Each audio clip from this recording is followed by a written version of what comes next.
नमस्कार मंडळी, Madhura दिव्याच्या brand new video मध्ये पुन्हा एकदा आपल्या सगळ्यांचं मनापासून खूप खूप स्वागत। बरेचदा आपल्याला असं वाटतं की ना आपण कुठेतरी अडकलोय किंवा स्टक झालोय, तोच रुटीनचा पण आपल्याला कंटाळा येतो। कधी कधी आपल्याला असं वाटतं की काहीतरी बदल आपल्या लाईफ मध्ये किंवा आपल्या आयुष्यामध्ये व्हायला पाहिजे, पण तो बदल नेमका कसा करायचा किंवा आयुष्यात आनंद कसा मिळवायचा, अशा बऱ्याचशा गोष्टी असतात। आणि मग आपल्याला असं वाटतं की चेंज तर हवा आहे आपल्याला आयुष्यामध्ये, पण तो चेंज नेमका करायचा कसा, काय काय गोष्टी केल्या तर तो बदल घडू शकतो, जेणेकरून आपण आयुष्यामध्ये जास्ती सकारात्मक, आनंदी, पॉझिटिव्ह, उत्साही आणि यशस्वी होऊ शकू। तर आजच्या व्हिडिओमध्ये आज मी तुम्हाला देणार आहे 5 इफेक्टिव्ह चॅलेंजेस। हे चॅलेंजेस म्हणजे आव्हानं जर का तुम्ही स्वीकारली आणि ते रोजच्या रोज जर का केली तर नक्की महिनाभराच्या स्पॅन मध्ये आमूलाग्र बदल तुमच्या आयुष्यात घडेल। प्रोवन टेक्निक्स आहेत, मी सुद्धा हे दैनंदिन दिवसात हे सगळे चॅलेंजेस फॉलो करते आणि म्हणूनच आज इथवर तुमच्या समोर आहे। सो मंडळी, आजचा व्हिडिओ आपण चालू करूया।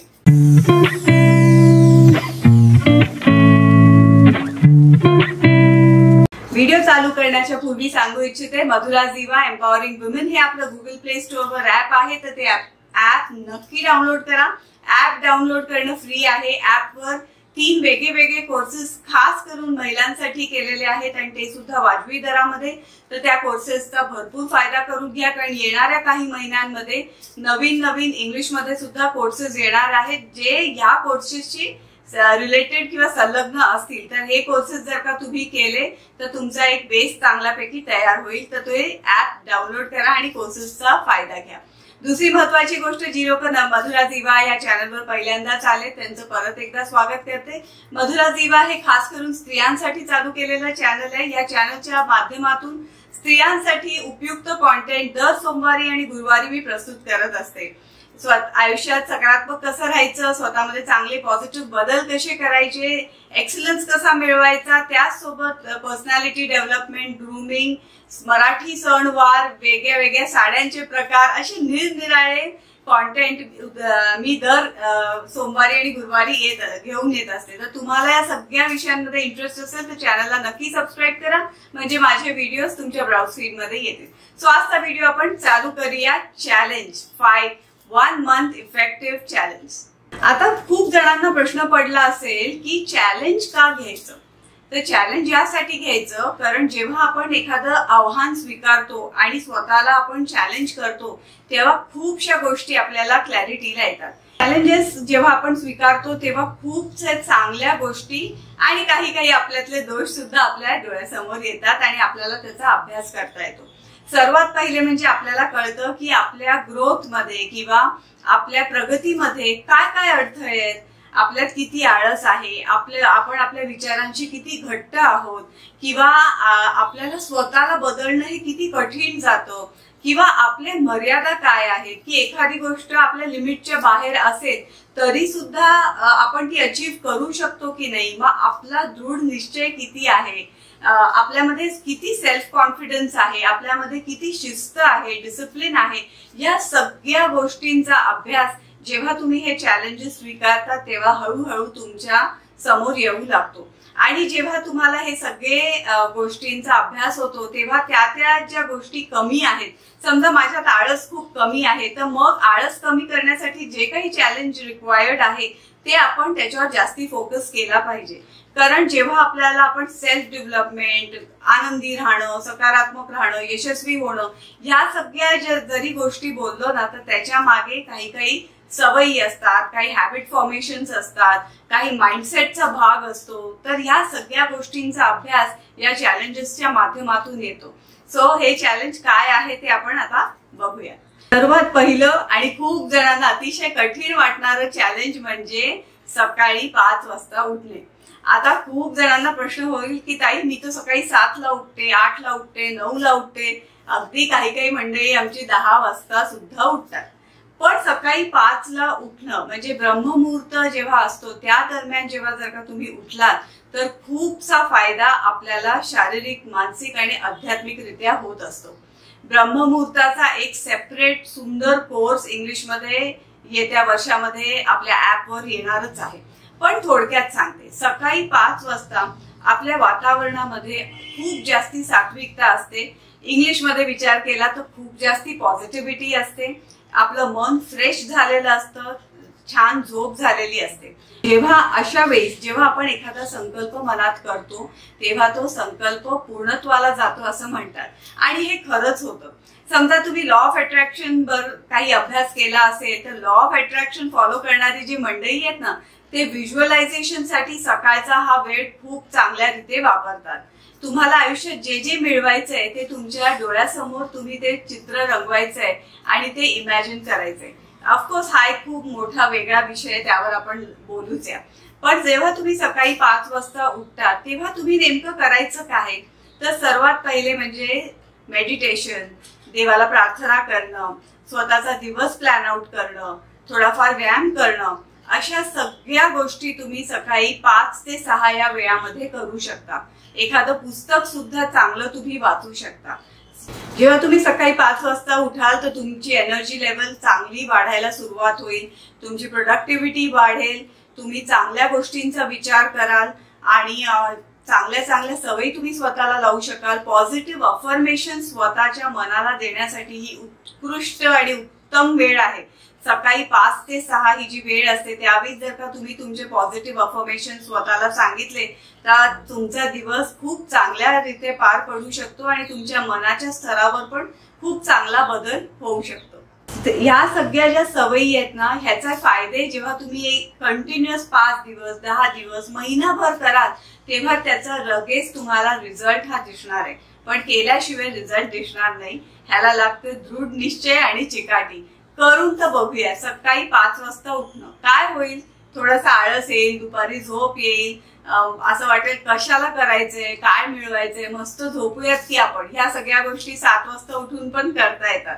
पण असं नाही. सकाळी 5 वाजता ज्या आपल्या वातावरणामध्ये ज्या चांगली लहरी असतात, चांगली स्पंदनं असतात, पॉझिटिव्हिटी असते, त्या पॉझिटिव्हिटीमुळे आपल्या मनाची जडणघडण खूप जास्ती चांगली होते. सो त्याच्यामुळे सकाळी 5 वाजता उठण्याचं हे चॅलेंज नक्की स्वीकारा आणि ह्याच्यावर कोर्स तर सविस्तर येणारच आहे. दुसरं महत्वाचं चॅलेंज म्हणजे हेल्दी ब्रेकफास्ट चॅलेंज. आता बरेचदा मी स्त्रियांचं बघितलंय, घरात सगळेजण डबा घेऊन जातात, मग एकट्यासाठी काय करायचं, नाश्ता करायलाच नको म्हणून आपलं चहा कॉफीवर भागवतात आणि मग दिवसभर थकवा जाणवतो, ऍसिडिटी होते, डोकंच दुखतं, एनर्जी लेवल लो होते. तर सर्वात महत्वाचं आहे आपल्या शरीराची सुद्धा आपण काळजी ही घेतलीच पाहिजे. ब्रेकफास्ट मला असं वाटतं खूप जास्ती महत्वाचं आहे. जी लोक काही प्रकारचे डाएट्स फॉलो करतात आणि त्यांना त्याची सवय झाली आहे तर ऑल गुड. पण ज्यांना जनरली ब्रेकफास्टची सवय आहे त्यांनी स्वतःचा जो ब्रेकफास्ट आहे तो स्किप न करणे.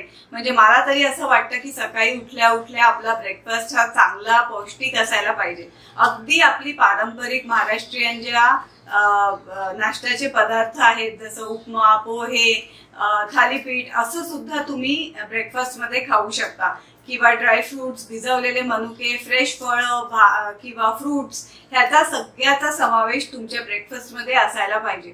म्हणजे माझं एक असं ऑब्झर्वेशन आहे की जेव्हा पण मी असा चांगला ब्रेकफास्ट करते ना तर माझी प्रोडक्टिव्हिटी खूप चांगली वाढते. जर का मी खूप वेळ उपाशी राहिली तर माझी एनर्जी लेवल्स पण डाऊन होतात आणि माझी प्रोडक्टिव्हिटी, क्रिएटिव्हिटी कमी होते. आणि तुम्हाला तर माहितीये की हे जे काम मी करते त्यासाठी खूप क्रिएटिव्ह असणं गरजेचं आहे.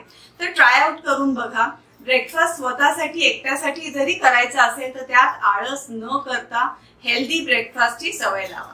तिसरी महत्वाची गोष्ट मैत्रिणींनो, रात्री 11-12 पर्यंत आपण मोबाईल बघतो, सकाळी 6 ला उठतो, कधी 5 ला उठतो, कधी 7 ला उठतो, पुरेशी झोप होत नाही, कधी 11 ला झोपतो, कधी 12 ला झोपतो. तर तिसरं असं महत्वाचं चॅलेंज आहे की स्लीप पॅटर्न सेट करण्याचं चॅलेंज. म्हणजे आपलं एक नियमित स्लीप पॅटर्न, झोपेचं पॅटर्न असणं खूप महत्वाचं आहे. हे तुम्ही करून बघा. मला माझ्या डॉक्टरनी जेव्हा सांगितलं की रात्री 11च्या पुढे जागायचंच नाही जेव्हा ते मला खूप कठीण वाटलं. कारण मला 12:15 12:30 झोपायची सवय होती. कारण मला असं वाटायचं की दिवसभर मी काम करते, मग रात्री जर आपण शांतपणे मोबाईल बघूया किंवा अजून काही मूवीज वगैरे मोबाईलवर बघूया. पण त्याच्यामुळे ग्रॅज्युअली माझी ऍसिडिटी खूप वाढत गेली आणि मला असं थोडासा थकवा सुद्धा दुपारनंतर जाणवायला लागला. तर हे जे चॅलेंज आहे मी हे स्वतः करून पाहिलेलं आहे. एक टाइम सेट करा. 10, 10:30, 11 आणि त्याच्या बरोबर अर्धा तास आधी तुम्ही तुमचे मोबाईल बेडरूमच्या बाहेर काढायचे, मेडिटेशन करायचं आणि त्यावेळेस झोपी जायचं. अगदी झोप येत नसेल तर तुम्ही जप करू शकता किंवा शांतपणे स्वतःला पॉझिटिव्ह अफर्मेशन्स देऊ शकता आणि स्वतःला रिलॅक्स करून त्या वेळी झोपू शकता. आणि एक ठराविक पॅटर्न सेट करायचं, म्हणजे सकाळी 11ला झोपलं की 5ला उठायचं किंवा 10ला झोपलं किंवा 4ला उठायचं. तो जे काही तुमची झोपेची रिक्वायरमेंट आहे ती तुम्ही स्वतः निर्णय घेऊ शकता, अभ्यास करू शकता. पुरेशी झोप होणं आणि ती ठराविक वेळेतच होणं हे फार गरजेचं आहे. तर हे जे चॅलेंज आहे ते करून बघा. स्लीप पॅटर्न सेट करा आणि महिनाभर जेव्हा तुम्ही हे स्लीप पॅटर्न फॉलो कराल तेव्हा तुमच्या फिजिकल एनर्जी लेवल्स मध्ये आणि मनाच्या स्थितीमध्ये पण खूप चांगला बदल होताना तुम्हाला दिसेल.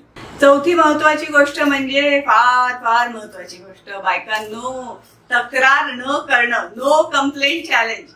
हा असाच आहे, तो तसंच आहे, हिने असंच वागलं, मुलं ऐकत नाही, नवरा किंमत देत नाही, सासूबाईंची पटत नाही, नंदेशी भांडण होतं, आई वडिलांची पटत नाही, असे कितीतरी तक्रारी आपल्या मनात असतात. पण एक महिनाभर जर का आपण सगळ्या तक्रारी बंद करायचं चॅलेंज देऊ शकलो ना तर नथिंग लाईक इट. करून बघा. खूप कठीण जातं आणि मजा पण येते की तक्रारच नाही करायची. जे आहे ते चांगलं आहे म्हणायचं, स्वीकारायचं, पॉझिटिव्हली पुढे जायचं. आपण काय लोकांना बदलू शकत नाही, पण आपण स्वतःला नक्कीच बदलू शकतो. आणि जेव्हा आपण स्वतःला बदलतो तेव्हा आपला जो येणारा अनुभव आहे आयुष्याचा, आपला जो एक्सपिरियन्स आहे, ज्याला आपण आउटर एक्सपिरियन्स म्हणतो, तो एक्सपिरियन्स बदलायला सुरुवात होते जेव्हा तुम्ही स्वतःचा इनर एक्सपिरियन्स बदलता. सो जेव्हा आपण नकारात्मक बोलतो किंवा सतत तक्रार करतो तो बरोबर आहे ना, तर नेगेटिव्हिटी किंवा नेगेटिव्ह व्हायब्रेशन्स आपले वाढायला लागतात. पण समजा आपण नेगेटिव्ह काहीच बोललो नाही, काहीच तक्रार केली नाही, तर नेगेटिव्हिटी वाढत नाही, उलट पॉझिटिव्हिटी वाढायला मदत होते आणि आहे त्या परिस्थितीला आपण स्वीकारायला लागतो. कठीण चॅलेंज आहे, ट्राय आउट करून बघा. 5वं फार महत्वाचं चॅलेंज आहे बरं का मैत्रिणींनो, नो गॉसिपिंग चॅलेंज अँड खोटं न बोलणं चॅलेंज. बिलकुल खोटं बोलायचं नाही. आपल्याला कळतच नाही, आपल्याला ना बोलता बोलता थापा मारायची सवय लागलेली असते. काहीही आपण थापा मारत असतो. समजा एखाद्याने विचारलं ही साडी कितीला घेतली, तर घेतली असेल 500ला, तर आपण म्हणतो 550-600ची असेल. ऍक्युरेट स्पेसिफिक आपण सांगतच नाही. थापा तरी मारतो किंवा कुठेतरी कमी जास्ती तरी करतो. पण जर का तुम्ही अलर्ट राहिला तर तुमच्या लक्षात येईल की आपण ऍक्युरेट स्पेसिफिक बोलत नाही किंवा आपण बिनधास्तपणे खोटं बोलतो. सो खोटं न बोलणं हे खूप मोठं चॅलेंज आहे. आणि नो गॉसिपिंग चॅलेंज. सासू सुनेचं पटतंय का, हिचं काय झालं, जॉब मध्ये काही झालं का, हिच्याशी वाजलं का, हिच्या मुलीचं काय, त्याच्या मुलीचं काय, बिलकुल that's none of your business for another 1 month. 1 महिनाभर बिलकुलच गॉसिप करायचं नाही. मी, माझं काम, माझी सेल्फ डेव्हलपमेंट, माझी family, this should be your target. आणि जेव्हा तुम्ही असं कराल ना तेव्हा तुमच्या लक्षात येईल की गॉसिप करण्यामुळे कितीशी नेगेटिव्हिटी आपण स्वतःसाठी निर्माण करतो आणि आपली एनर्जी पण कमी होते आणि आपण नको तो विचार करत आपल्या मनाला थकवा आणत असतो. No gossiping challenge and no खोटं बोलणं चॅलेंज. कठीण आहे, ट्राय आउट करा. सो मैत्रिणींनो, हे होते काही 5 महत्वाचे इंटरेस्टिंग चॅलेंजेस. महिनाभर तुम्ही हे करू शकलात तर ग्रेट. मी तुम्हाला तुमच्या कमेंटला रिप्लाय सुद्धा देईल आणि जमलं तर मी तुम्हाला फोन करून अभिनंदन सुद्धा करेन. कारण आपल्या प्रत्येकीला ना स्वतःमध्ये काहीतरी बदल चांगला सकारात्मक करायचा असतो. पण ऍज विमेन ना, स्त्रिया म्हणून ना आपल्याला कधी कधी खूप एकटेपण वाटतं. आपल्याला असं वाटतं कोणच नाहीये. पण मी आहे ना. जर का तुम्ही हे चॅलेंज नियमितपणे पार पाडू शकलात, 30 डेज चॅलेंज पार पाडू शकलात आणि त्याचे ऑब्झर्वेशन स्वतःबद्दल शेअर केले तर ते ऑब्झर्वेशन तुम्ही मला पण शेअर करू शकता आणि नक्कीच मी तुम्हाला फोन करून अभिनंदन करेन. सो मैत्रिणींनो, wishing you all the very best. 30 डेजचा हे चॅलेंज स्वीकार करा आणि कसा बदल होतोय तुमच्यामध्ये ते मला नक्की सांगा. All the best. Till then Monday, stay happy and stay motivated. नमस्कार.